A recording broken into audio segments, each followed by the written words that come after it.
Hiya guys, Spectre here, welcome back to some more Warhammer 3. We're cracking on with Ungrim. He's got to do recovery for a turn. I think he's got to do it more for 2. He ain't got quite as good recovery yet because his guys aren't as high level. They haven't got the recovery maxed out, I don't think. Skills, no they haven't, no. And I think Felix has got that as well, and yeah, he's even lower. So I need to get that maxed out for them.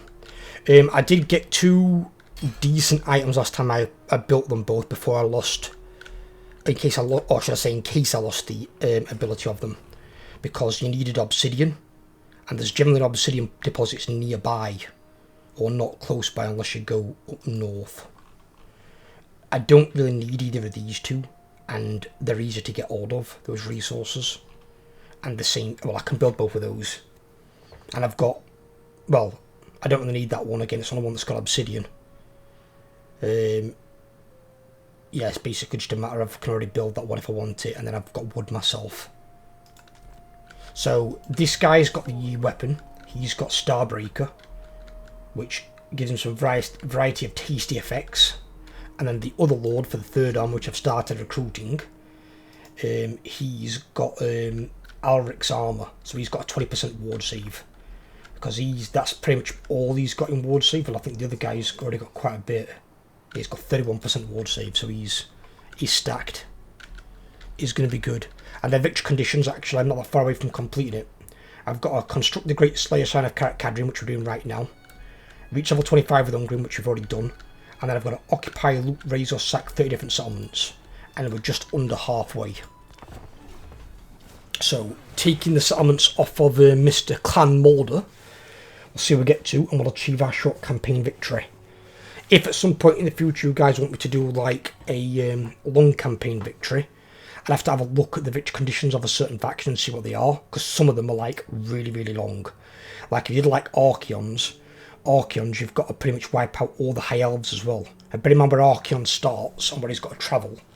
I think it's Empire Dwarves, might be Bretonians, I'm not sure. And then I'm pretty sure it's Tyrion's faction. I'm not sure if it's all the high elves. But that means you've got to come down, conquer most of the mountains and the lowlands, go over into Bretonia and I think conquer them, but you need to go that way at least anyway to go across the ocean onto Orthwan. So his long campaign victory would take a long time to do. Just for movement alone, not even difficulty, just how far you've got to move.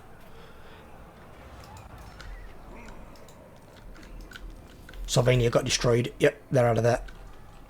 Good riddance. Get rid of him.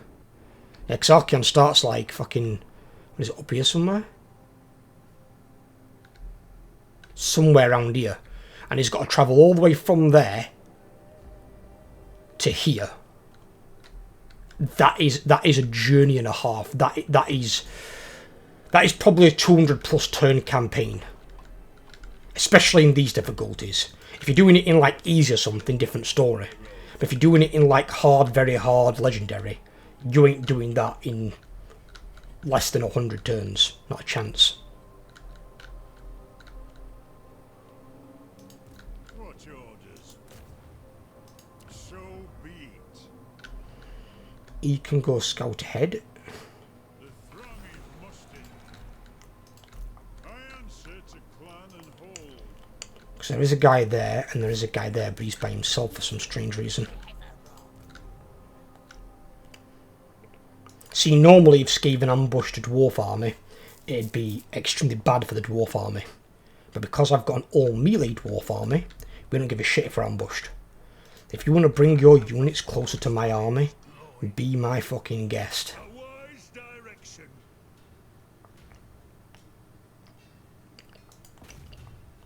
Aye, it is time. You summon me. Agreed. I've cast the runes.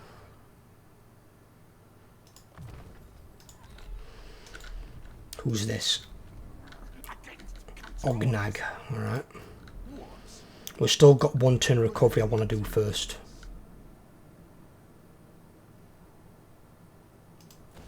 Hang about, no we need We need growth, don't we? Yeah, we need growth. Give me growth. Growth building first.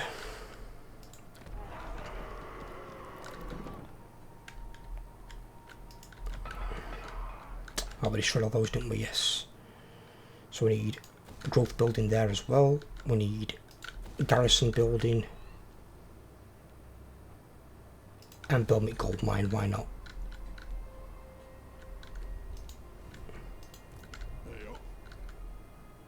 Just don't get in my way.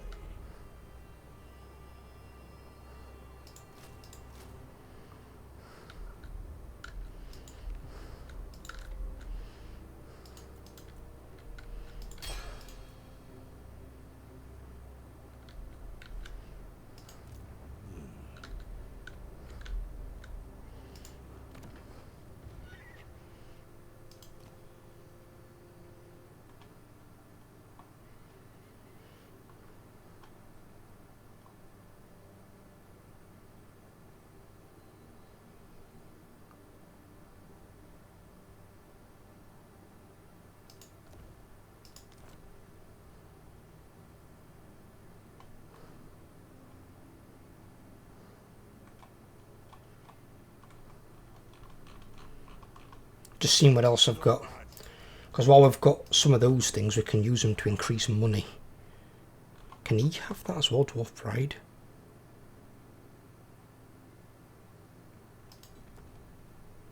Hang on, no, that's the...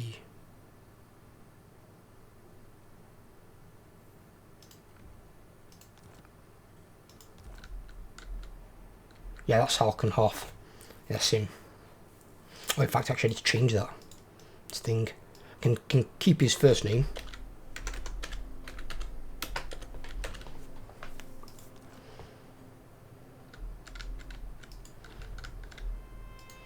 I always like to number my armies and my scouts, so I know who's what and what's where, sort of thing. It's good to stay a little bit organised on it. Right. See what these Skaven decide to do then.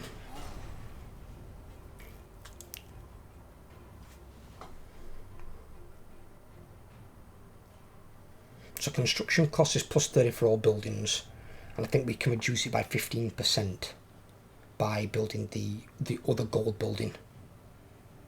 So then we can mix the buildings only cost 15% more. There's Throt. Looks like Throt's had an ass kicking. Has lost half his army.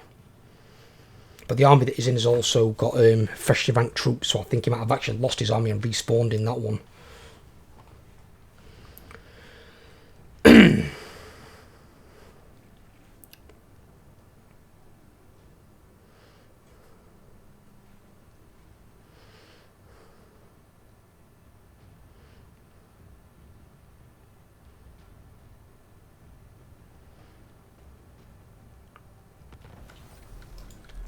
Only 83 factions left.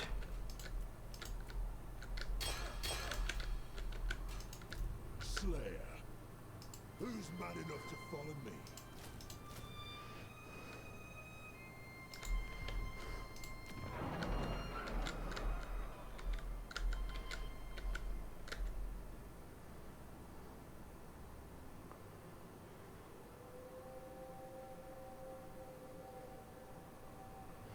Stick that one on for the money.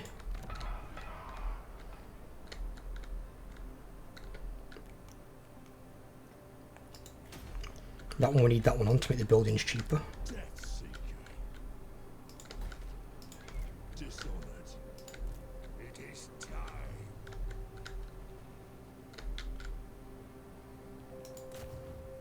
An accord bound by runic law. Shit!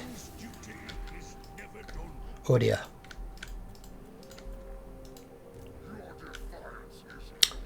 That could be a problem.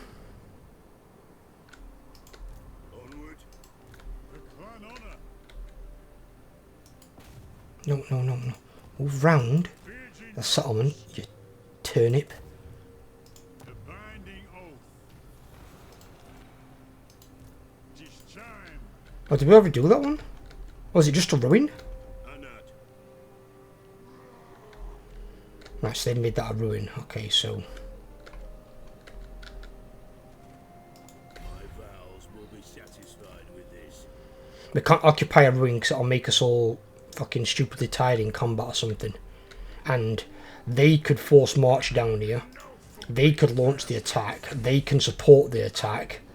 So we could get hit by 3 or 4 armies. And I don't know what's in here or in the Griffinwood either. So I'm not making that mistake. No chance. Right.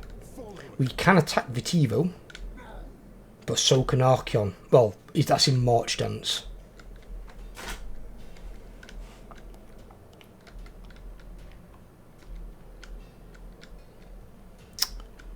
Fucking hell, he's got Regiments now Rotting Knights as well.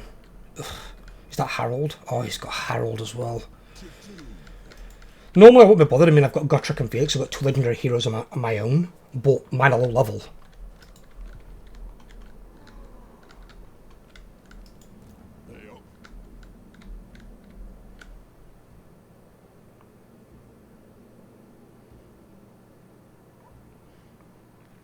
Right, what I'll do is I'll attack Nagenhof. And then I'm going to run back to Fort Jakova.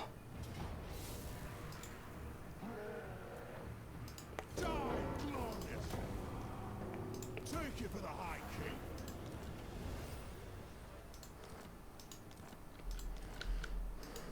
What? Leave it to me.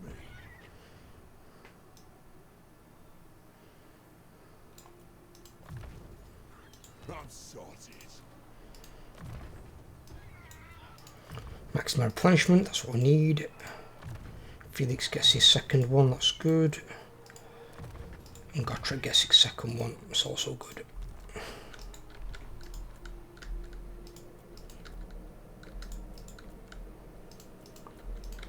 Because we know that no one here can attack that settlement anyway.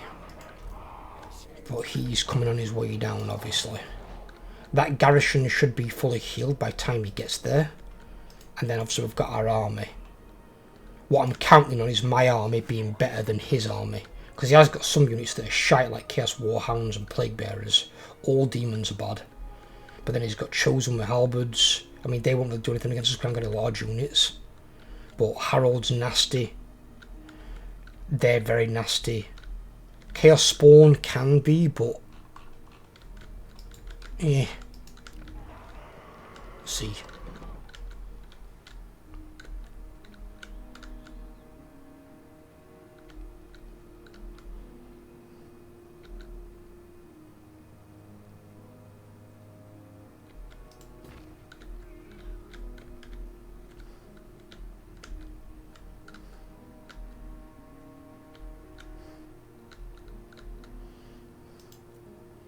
We'll all often have 10 being, because it's quite safe down there where they're at.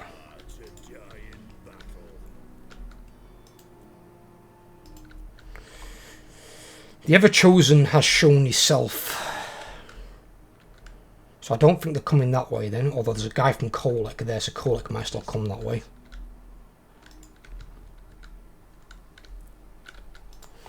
Right.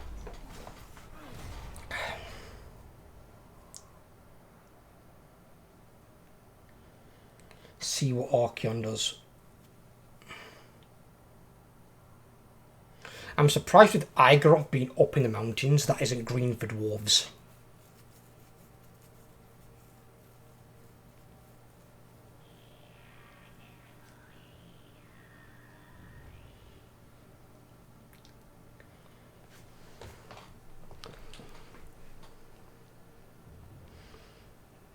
Here he comes. Oh shit. Wow, he's worth a hell of a lot of grudges.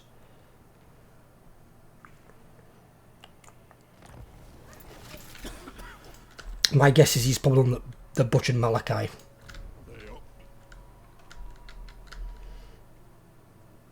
Walls. Good. Doom chaser.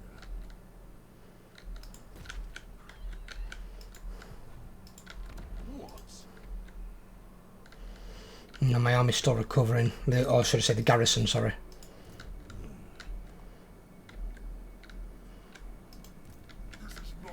What's in his army? Let's have a look. So we know ARCHAON is going to be an issue, as are the two heroes.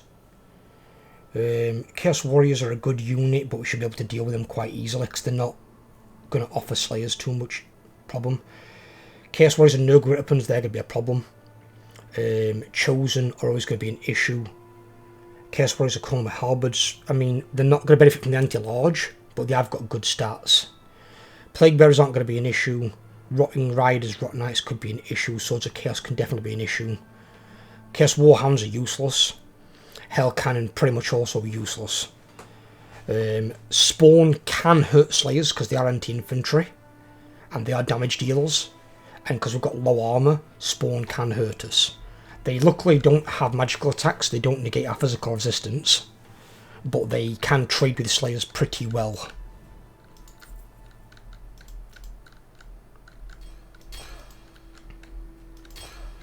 They're the monster equivalent of a Slayer because they have no armour and are unbreakable, but they're basically good at dealing with infantry.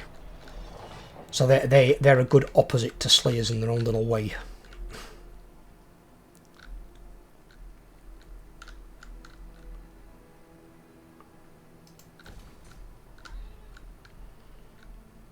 What's up there? Oh, Waldenhof's all up there. Fuck that, no.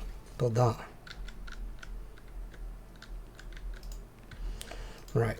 By the king's command. Need you to come here. Ah, that is agreement.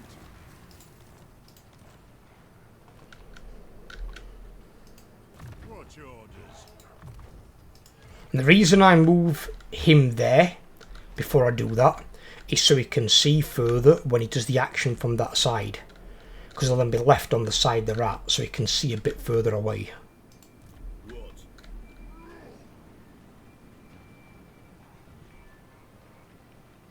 Back them.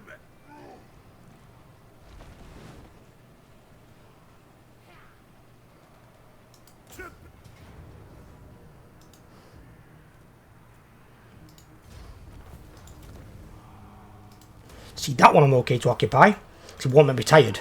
If I occupy a ruin, that'll make me tired. It is time.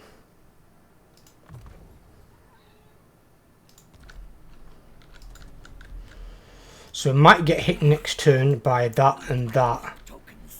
I think we'll be able to auto-resolve them personally. We've got Gorich in there. I don't perceive that being a problem.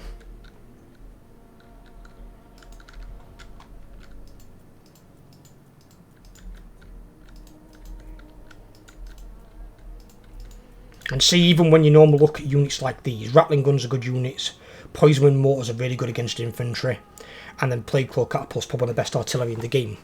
They are strong units, but they excel at breaking units, not wiping them out.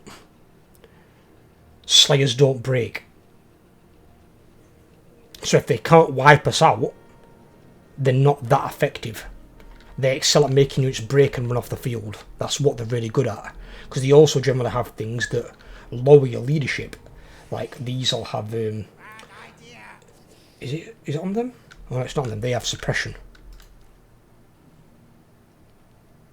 They do damage over time. I'm sure somebody had something that like lowers your leadership. That one. They do it. Contaminated. So when you take damage from a Plague Claw Catapult, you lose 10 leadership off the bat straight away. So it's like a debuff from the catapult itself where you lose 10 leadership, I think, for so many seconds. I think it's 10 leadership for 10 seconds. So they're good at breaking units, especially in conjunction with the other two or other range units. But if they can't break you with Slayers, they don't have that effect. Slayers, they can't use that against. We're not there to be broken. Forwards! I'll surround the enemy in dark rooms. Oh shit, oh, we're damage to walls. Oh, I forgot I'd revealed that already.